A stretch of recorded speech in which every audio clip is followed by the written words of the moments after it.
Hi, everyone, and welcome. Today we are talking about why are you still on T4?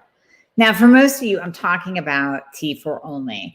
And we have circled around this topic round and round again in other podcasts and other meetings together. But it's worth repeating because I continue to see questions and complaints and cries for help, especially on Facebook and the Facebook groups, from people that are on T4 only and they're still struggling. So if this is you, you got to listen up. You got to get your notebook out. We're going to be deep diving into why this isn't working for you and why the hell are you still on it if you are fat, frustrated, and tired. It's time to do some change up here. So let's start with the basics. If you still have a thyroid, this applies to my total thyroidectomy, partial thyroidectomy, and still having a thyroid patients. So all of y'all. If you still have a thyroid, then your thyroid, even if you have Hashimoto's, the autoimmune form of hypothyroidism, you are producing some T4 and T3. So if you're on medication, if you're on that T4 only, then what your doctor is doing is replacing the T4 medication that, let's say your thyroid once produced a lot of, but then that T4 has to convert over to T3. So your thyroid gland produces T4 and T3. You're taking T4. So that T4 combined with the T4 that your thyroid still produces a little bit of, depending on what stage of Hashimoto's you're in, you're still producing a little bit, that has to convert over. So that has to convert to free T3, the active thyroid hormone. That active thyroid hormone attaches onto receptor sites on every single one of your cells, every single one. So your brain has receptor sites on it for T3. Your liver has receptor sites on it for T3. Your heart has receptor sites on it for T3. That T4 must convert over into free T3, into the T3 thyroid hormone, the active thyroid hormone, and connect onto those receptor sites on your cell. Now, here's the problem. I always say that conversion is like running a marathon with hurdles. It's hard to do. And many times what we'll see is that T4 converts instead to reverse T3. Now, reverse T3 is the anti-thyroid hormone. You'll hear me use this analogy over and over again. It's like a bouncer at the club. It's a bouncer outside of your cell door saying, Mr. T3, you can't get in. You're not allowed in. You're not allowed in to do your job today, like running your metabolism, growing your hair, lifting your brain fog, giving you some focus and concentration, giving you energy to get through the day. And that's why you are still fat, frustrated, and tired on T4 only, because that reverse is standing outside the cell door. That could be one of your problems. So reverse T3, we test it, we look at it, we have a functional lab value that says, we really like it below a 12. If that reverse T3 is high and you are on T4 only, you will continue to feel more and more like crap. That reverse T3 goes up, you have more bouncers outside of your cell doors. T3, what's in there, can't get in, and your hypo symptoms continue and get worse and worse and worse. So they build upon themselves. Maybe you started with just fatigue. Then you put on those extra 20 pounds. Then you figured out that you can't even finish a sentence because of your brain fog. Then you started having constipation. So they're going to build upon itself. All the while you're saying, hey, my doctor says I'm normal. He's doing all the testing. She doing all the testing, right? Normal, quote unquote, but I still feel like crap. Well, is your doctor testing reverse T3? Is it above a 12? Or are you just taking T4 only? Those are the questions to ask yourself. And then we look at your free T3 level. So if all that T4 that you're taking in only converts to reverse T3 or free T3, let's look at your free T3 level. Are you getting that tested? Bet you 9 out of 10 of you aren't. So grab your labs, look for free T3 on your labs. That we really want in the upper quadrant. So I say 3.5 or above, but I know many of you listeners are from other countries, so we have to say the upper quadrant of that range. Now, that being said, you can go over the range too. Your optimal might be different from Susie Q's optimal over here. And just like my optimal is different from your optimal. So 3.5 or above, yes, you can crest over that range.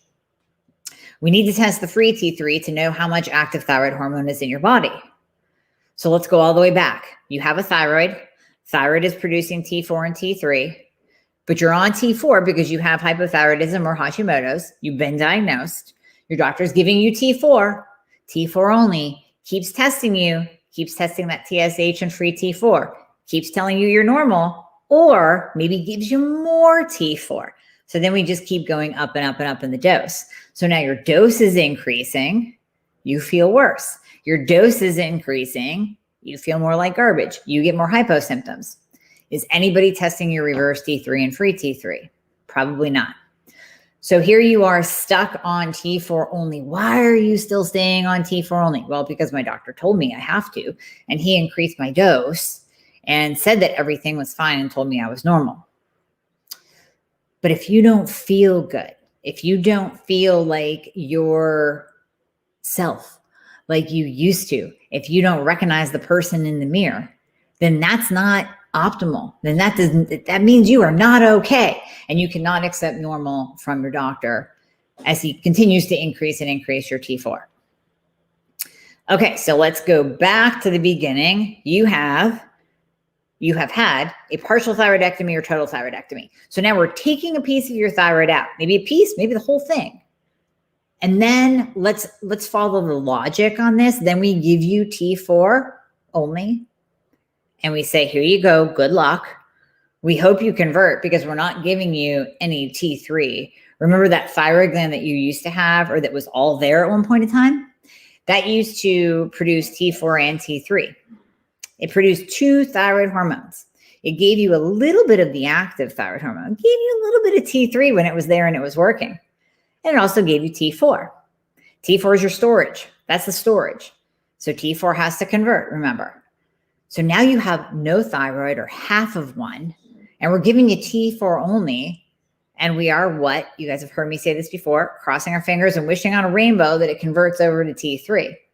But nobody, still, we poor thyroidectomy patients, nobody's testing your reverse T3. Nobody's testing your free T3. At this point, it makes even less sense to test your TSH or even look at it because what difference does it make? You don't have a thyroid anymore anyways. So thyroid stimulating hormone, what's there to stimulate? You don't have a thyroid gland anymore for my total thyroidectomies, my TTs. My PTs, you still have one. Yeah, we can take a peek at your TSH, but we really need to look at that reverse T3 and free T3. If we don't, you're screwed. You're going to be suffering with hypo symptoms and it's going to get worse and worse and worse. And you're going to be told that you're normal, you're normal, you're normal. And then you're going to progress into here's a Band-Aid, Susie Q. Here's a Band-Aid for you, Sally. Here's an antidepressant. Here's a blood pressure medication. Here's a statin. Here's a water pill. And maybe we'll even put you on some birth control because, it sounds kind of like hormones, even though we didn't actually test your hormones. Your hormones are messed up. Here's a birth control pill. So now you're getting all of these Band-Aids instead of just freaking getting some T3. Give me some T3. That's the active thyroid hormone. So that's where we intervene. That's where we pull you away from the doctor that keeps telling you that you're normal. We pull you away from the doctor that is not testing anything beyond TSH and free T4.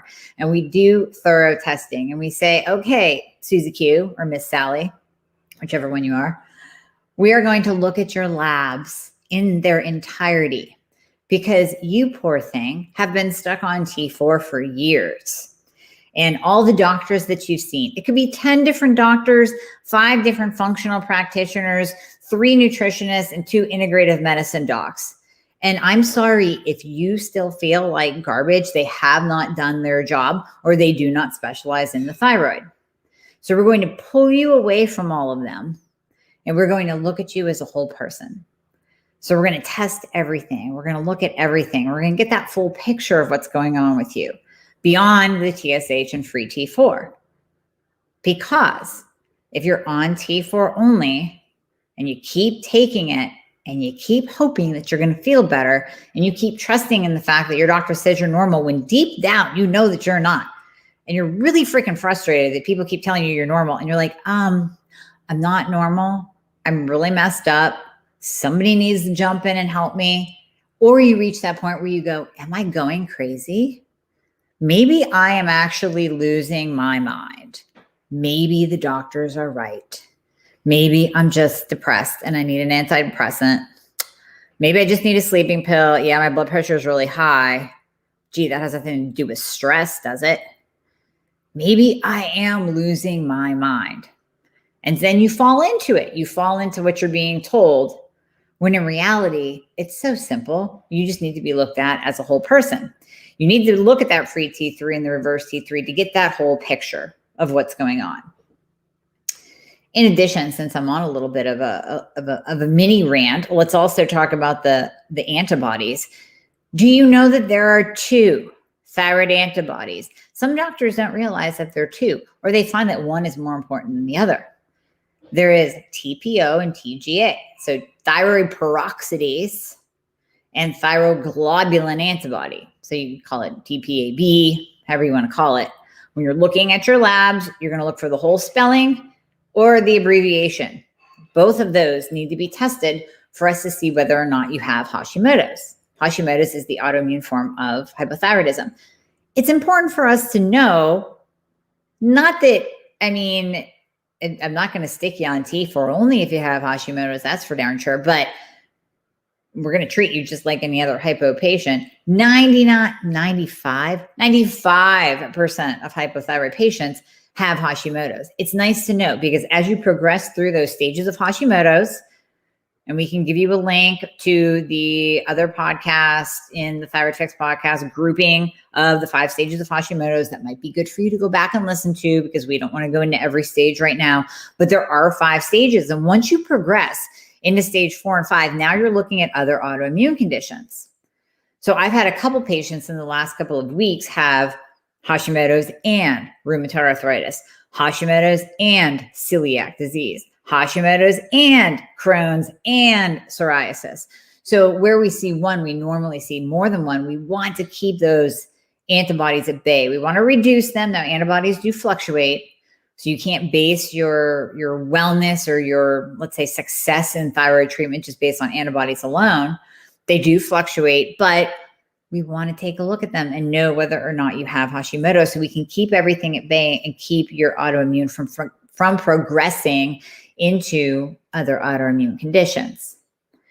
Okay, so back to T4 only. Why are you on T4 only if you still feel fat, frustrated, and tired? I saw a question on Facebook, and it was in one of the groups. And basically, I can't remember the exact question. I should look it up for you guys. But it was basically saying that I'm really, really frustrated. I have all these symptoms. Boom, boom, boom, boom. Listing them all. And you all know them because you all have them. You all been there. I know. I've been there. So you have all these symptoms. You feel like you're going crazy. You just want somebody to tell you what the hell's wrong. And she's on T4 only. And she's saying, well, what do I do? And you got people jumping in and go, well, check your vitamin D. Okay, well, that's a good answer for time, if we're looking at fatigue. But that wouldn't be my first go-to. And they're like, well, make sure you're eating a certain way. Well, yeah, okay, that's good and all, but there aren't foods that contain T3 in them, FYI. So to answer her question, number 1, you're on T4 only. The reason why you have all those symptoms is because you're on T4 only. That in and of itself, without looking at any of your other labs, that in and of itself doesn't work in the majority of patients. Because when we're talking about conversion, I said earlier, it's like a marathon with hurdles. We have to look at all the other factors. Now, how many of you, and I bet you this lady asking this question, did not have her estrogen, progesterone, free and total testosterone, DHEA, full iron panel with ferritin, zinc, magnesium, iodine, selenium, insulin, hemoglobin A1C, a comp metabolic panel, a CBC, Epstein-Barr virus, Lyme panel, and I probably missed a few in there. Bet you she didn't have all those. So that's what we have to look at for that conversion factor Is she converting all that T4 that the doctor's dumping down her throat and she still feels like crap? Is she converting that? Is there an issue in one of those labs that will tell us like, hey, this is a problem. This is interfering with T4 to T3 conversion. Or does she just flat out not freaking convert well? Maybe she just doesn't. Maybe she's just not good at converting T4 to T3. We chalk it up. We make her feel better. So it comes down to looking at her as a whole person. And instead of throwing darts and saying like, well, this week I'll do the AIP diet and hope that I feel better. No, let's look at your labs. Let's look at your symptoms. Let's look at all the factors that interfere with T4 to T3 conversion, and let's do something about it. Get the frick away from your doctor. Let's actually fix you and get you on the right medication at the right dose for your body, address the other factors that need to be addressed, like high insulin, high estrogen dominance, a clogged liver, heavy metal toxicity, mold toxicity, Epstein-Barr virus in its active form, Lyme disease. I mean, on and on and on. Let's fix that and do everything at once. And then guess what? You don't have to post anymore in the Facebook groups. Please help me. Why do I feel like garbage? I'm on 112 micrograms of Synthroid and XYZ. My doctor isn't listening to me. Then move doctors. Go away.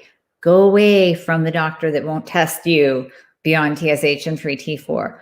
Go away from the doctor, like I did, that said, I'm sorry, I only treat with T4. And you go, well, you know what? I read all this. And I heard this lady on this thing called the Thyroid Fix podcast, and she keeps talking about T3. And then she had experts on, and they're BSing about T3 and the power of T3. And, you know, there might be something to this. So if your doctor responds with, well, I'm sorry, I don't do that, then it's time to move on. It's time to move down the road.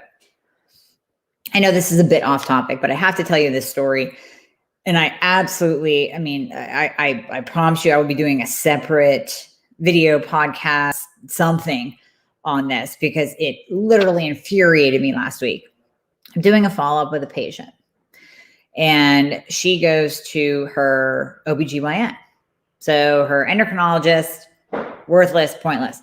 So she goes to her OBGYN. Now, sidestep, eventually, now she is seeing my nurse practitioner, who is part of my team, because we're not dealing with the BS anymore. We're not even wasting time trying to pretty please our way through endocrinologists and PCPs and OBGYNs that won't listen and won't test and treat people this way. So she's good now, but we got her on the right track. She's seeing my NP, but she wanted to try her OBGYN, who I believe she had heard was very, very good, heard very good things about this woman. And she goes in, and the woman pretty much in a nutshell puts her down for having these complaints or concerns. Tells her, well, you're just getting older, you know. You're 45. You're never going to have a 25-year-old body. So you might as well forget that. And, you know, you're getting older, so we don't need to test your hormones, because, you know, you're going to be in menopause anyway. So those don't really matter. She said a couple other demeaning things, and to which my patient left and cried in her car. And then we talked that day. So we got her back on track. All is well. But it's very easy, even though we had been working together. She has heard me. She has heard me ad nauseum, just like all y'all have. And yet it still affected her. It still hit her. When her OBGYN flat out said to her, like, I'm sorry, why even desire to have a 25-year-old body, right? That sucks. Who says that? Who says that to a patient? And then I will tell you, I can't remember the exact details of the story, but something else similar happened within days. Days later, I talked to a new patient who pretty much got the same runaround, the same spiel from her doctor, saying, you're just getting older. Your labs are fine. You're normal. You're just getting older. This is just something you're just going to have to get used to, because you're just getting older. I can't even go down that hole, right? It just infuriates me as it does you. So those stories do kind of tie into the topic of the day. Why are you still on T4? Because it's not working. I implore you, if you are one of the people that are right now getting ready, you're pulling up Facebook to post in the group, please help me. I feel like garbage. What do I do? then you need to move on. If your doctor is not testing beyond TSH and free T4, you need to move on. If your doctor will not be open to a change of medication beyond T4, you need to move on. If your doctor is not testing for all those cofactors that are involved in T4 to T3 conversion, you need to move on. That's just what I'm saying. T4 to T3 conversion is imperative. I'm not saying that you have to be T3 only. And later this week, we'll release a podcast. Myself and Al Russ had a huge, big, long chat. We could have talked for decades. We could have talked for hours and hours and hours about the power of T3. We're not saying that you have to be on T3 only, though. She is, I am, it's cool, but we went through the process to figure that out. You don't have to be on T3 only, but for God's sake, don't be on T4 only and feel like crap and accept this as a way of life. So I guess this message is both educational, a rant, and giving you hope all at the same time. So take that for what it's worth. Hopefully you got some nuggets out of that to at least be able to write down and think on. And I guarantee you we have some new people listening. They're going like, yeah, okay, that's me. I post in the groups because I feel like garbage. And people are telling me to change my diet and take some vitamin D, and that shit ain't working. So I'm going to have to do something different in order to get my life back and feel better and actually enjoy who I'm looking at in the mirror when I get out of the shower and catch that glimpse of myself naked in the mirror. You know, you got to be able to tolerate that. You got to be able to halfway like what you see looking back at you, and we can definitely get you there. So don't accept normal. Don't accept you're just getting older. Don't accept it because you don't have to. There are definite answers. T4 to T3 conversion has many factors that go into it. We have to look at them all. And I will say one more thing before I get to all your questions. And you know what? We got some good questions. We might actually leave these in the podcast and let them roll, because I guarantee you some of the listeners of the podcast have these very same questions. One last thing I will say. 9 times out of 10, we see insulin resistance with hypothyroidism. I have a whole separate podcast on just insulin resistance and hypo. We see insulin resistance with hypothyroidism. If you do not do something to pull that insulin down, now when you're testing your insulin, that should be below a 6. When you're testing your hemoglobin A1C, that should be 5.5. No, I don't mean 5.5. It's 5.0 or 5.1, maybe 5.2. And your fasting glucose should be below an 86. Now, I know some of you are getting high fasting glucose numbers, especially if you're testing yourself with a glucometer. Look at your fasting insulin and your hemoglobin A1C. You got to bring those bad boys down, or you will never convert T4 to T3. It just won't happen. It will not happen. And you will be just a fat storing machine, because fat cells grow in the presence of insulin.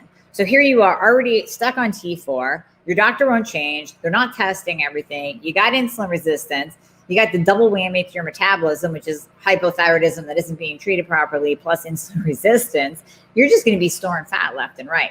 So if weight is an issue, please, please, please consider that as well. And again, if your doctor won't test for insulin or hemoglobin A1C and he thinks a comp metabolic panel with a glucose number is enough, it's time to move away. Time to move away. Okay. So some awesome sauce questions that I want to get to here. What do you suggest if taking Armour, but free T3 is still lower at 3.1? Reverse T3 is at 13, right at that cusp. How do you increase the T3? That's a great question. So when you're on Armour, listen, just because you're on Armour and you're taking some T3, it's not it's magical, but it's not the, miracle solution for you. The question would be the dose. And here's the thing with Armour, we can change the ratio. So when you're taking any kind of natural desiccated thyroid, NDT, it's roughly 80% T4, 20% T3. So if we're finding that, hey, you're converting, you're at a 13, like, we'd like that to be a little bit low, but it's not bad. Like you're right there. And then we check everything else. So we're checking your iron, we're checking your ferritin, your zinc, your iodine, your magnesium, your selenium, your estrogen, your insulin, your A1C, all of that good stuff. Your cortisol. Did I mention cortisol before? I didn't. Cortisol and stress level. If we're checking all of that, And all of that is cool. And all of that checks out. Well, then what I would do with you is first, maybe increase the armor. Second, we can change the ratio and add some T3 in so that you have a higher ratio of T3 than just 20%. Maybe we change that. We tip the scales a little bit so it becomes like 70-30, 60-40. And then what do? We ask you how you're feeling and we look at labs, both and, not either or, both and. So what do your labs say then? And then how do you feel? So Miss Julie, I hope that answers your question, but that's what I would say is actually, how do you feel? How do you feel? And that's the big thing. Don't just go by your labs. So this would be a totally different question if you said, what do you suggest if taking armor, but free T3 is still lower at 3.1, reverse T3 is 13.1, and I feel like garbage? Well, then immediately, I mean, we're going to increase the armor. Maybe we'll add in some T3. We got to get that level up. Get the reverse down just a tad and get the free up. Okay, question on T3, tetroxin. Pill container doesn't say the dose. Well, that's kind of wrong. One small little white pill. How much should one take if T3 only? Girl, I don't know. I can't answer that. If you have a prescription, it should say the dose on it. So you should absolutely, and you as a patient need to be your own patient advocate. And you need to know what dose you are on. So whoever prescribed this for you, please call them or check your medical records, check your patient portal, see what dose you're on and make sure you're taking the right one. Because sometimes we tell people, hey, we'll tell patients split this pill in half and take half in the morning, half in the afternoon. That's totally different from taking one pill and one pill. And sometimes so in the US, you're talking about an out of country T3, but in the US, we have 5 micrograms or 25 micrograms and then 50. So if we want to go, let's say dosing a patient at 15 micrograms of T3, we're going 3 pills of 5. You don't want to mistakenly go 3 pills of 25. You don't want to be accidentally taking 75 if you're only supposed to be taking 15. So you have to know what each pill is and what your prescribing dose is. Like, what is your prescription? Let's know that. We got to know that. Okay. So Mary Lou says the nurse practitioner on your team is out of state. Does she do telemedicine? Would insurance cover labs that she would recommend? Yes. So there are some states in the US here that have banned telemedicine for whatever reason. I know Virginia, Michigan, Missouri, Mississippi, one of the other M's, Mississippi, not Missouri, Mississippi. We cannot do telemedicine, but all the other states, yes. And we can prescribe across state lines. Yay. And yes, insurance does cover labs most of the time. Now, every so often we'll get a patient that has this wackadoodle insurance that says, we don't cover labs if the labs are written by a practitioner that is out of network. But that's literally 1 in every 1,000, I would say. Patients will have that kind of wacky answer occur, but most of the time, yes, absolutely we can. And let's see.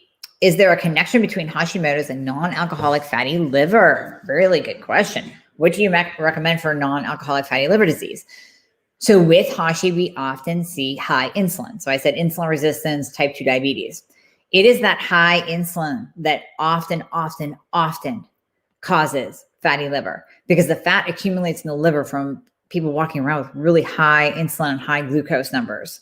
So that fat will literally accumulate in the liver. So what responds to, or what NALD, non-alcoholic, NAFLD,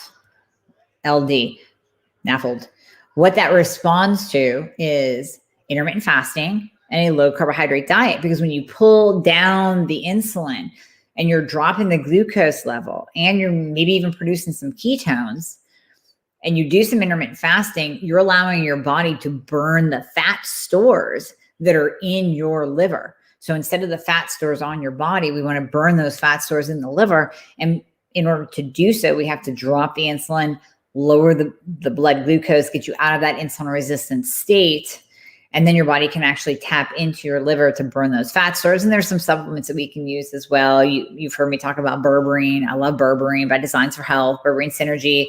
It has alpha lipoic acid in it. We can link to that in the show notes as well, since we're talking about it. But love that. That helps with insulin resistance, type 2 diabetes, balances that insulin and glucose effect, making it more of a wave-like pattern so that when you're in this wave-like pattern, your body can actually tap into fat stores for fuel instead of being in this roller coaster pattern up and down, where your body instead in the high is always storing fat. So it's kind of what we talked about earlier, that you're always like, you're a super, super duper fat storer. Like you're in fat storage mode all the time. You're not fat burning, you're fat storing when your insulin is high and your thyroid is not functioning properly. Okay. Is it okay to take Synthroid and T3 sublingual if you have malabsorption issues? Yes, you can. Man, that gets really kind of chalky after a while. Oh, but yes, you absolutely can. And then the other advice that I often give is to take your Synthroid at night, right before bed. So if you're not on an NDT, you can actually split this up and you can take your T4 medication right before your head hits the pillow. There's a really interesting study out that shows, and statistically significant is, we'll take that out of the equation. Yeah, it was definitely statistically significant, but it was huge. Like the difference was huge. So free T3 went up. Free T4 went up, reverse T3 went down, thyroid antibodies went down, T3 uptake went up. Every single marker for thyroid improved. TSH went down, improved. Every marker improved when patients took it right before bed versus in the morning. And then think about it, it makes it way easier for you. You don't have to wait that full hour before drinking your coffee, because we all know you want to get up, you want to get going, you want to drink your coffee, you want to eat your breakfast. You don't have to wait that full hour because you already took it at night. Now, you take your T3 in the morning, yes. And then you're saying, but what about my T3? If you're still working at getting optimized, then I say, if you can wait a full hour, that would be great. But if you are optimized like myself, I can kind of get away with like half hour, 45 minutes. And then I can drink my coffee when on T3, only because T3 doesn't react as much as or have as many issues as T4 does in terms of absorption. So taking T4 right before bed improves your absorption rate. They actually tested, they saw in that study that T4 has a circadian rhythm. Well, TSH has a circadian rhythm. So by taking T4 at night, the absorption is better in your gut through the night, and your TSH increases at night. So this helps push that down because we want that down. Let's see, last question, and then I will let you all go. What are your thoughts on LDN?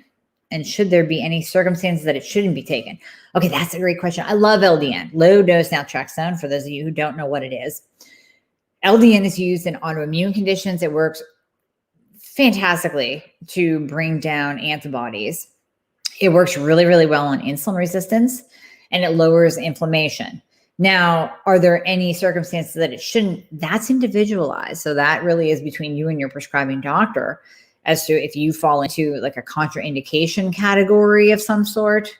But yeah, I mean, sometimes people aren't candidates for it, but I can't think of one off the top of my head to throw out to you in terms of like, oh yes, LDN and I don't know, AFib or don't go together.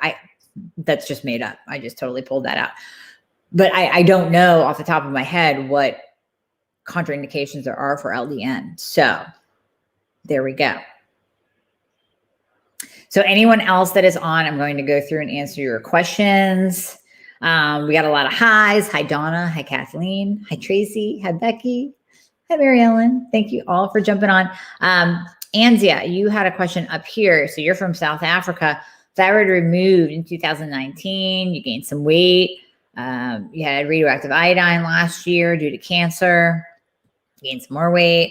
You're on 150 at T4. Begged your doctor for T3 after my talk last week. Well, thank you. He suggested 100 T4 and then T3, even though I can see he is skeptical.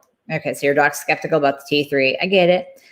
Labs from March, free T3 is 5. So your range is 4 to 7.4, but you feel like crap, fat, tired, depressed, get panic attacks.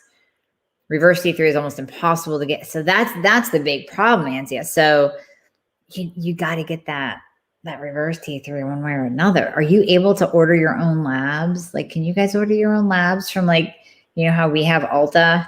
Can you order your own labs there at all? If you can, then I would highly suggest it, because that's really going to give us that reverse T3 and tell us whether you're converting or not.